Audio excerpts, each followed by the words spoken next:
Bonjour à tous. Aujourd'hui, nous allons avoir une très intéressante histoire. C'est l'histoire sur l'origine de l'homme. Il existe nombreuses théories qui expliquent l'origine de l'homme. La question que nous pouvons poser est quelle théorie nous dit la vérité? Parmi les plus importantes théories, nous avons la théorie de l'évolution. Basée dans cette théorie, l'homme, les êtres humains, descendent du singe. Cette théorie nous parle sur l'existence d'un singe au sud de l'Afrique et qui a été le père de toute l'humanité. Les explications que nous pouvons donner dans une certaine théorie peuvent être très faibles. On dit que le changement climatique affecte l'apparence physique des animaux, mais est-ce que ces lois de la nature est possible d'être acceptées dans le changement que les êtres humains ont expérimenté pendant les derniers millions d'années? Il y a deux concepts très importants dans ce sujet. Le premier concept est le concept d'adaptation. Le deuxième concept est le concept d'évolution. Ce que l'homme a expérimenté pendant les derniers millions d'années a été un processus d'adaptation.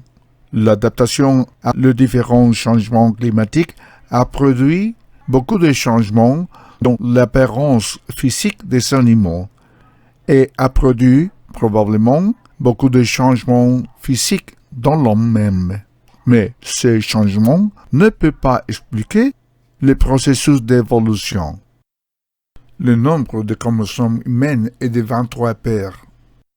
Le nombre de chromosomes chez l'homme de Néandertal est 24 paires. Il y a certaines explications scientifiques sur le changement dans le numéro de chromosomes entre les êtres humains et des animaux, mais cette explication n'est pas crédible.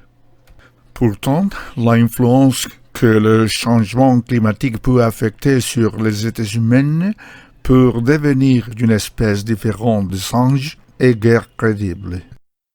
La même théorie nous dit que l'ancien homme de Néandertal a voyagé de l'Afrique à l'Europe au milieu de la période glaciaire.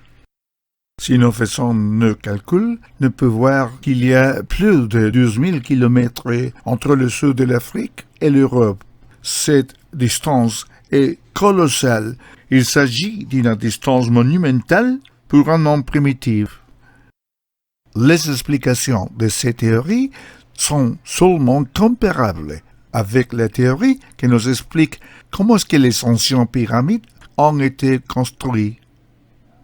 Les égyptologues nous disent que les anciens Égyptiens ont construit les pyramides avec outils de cuivre.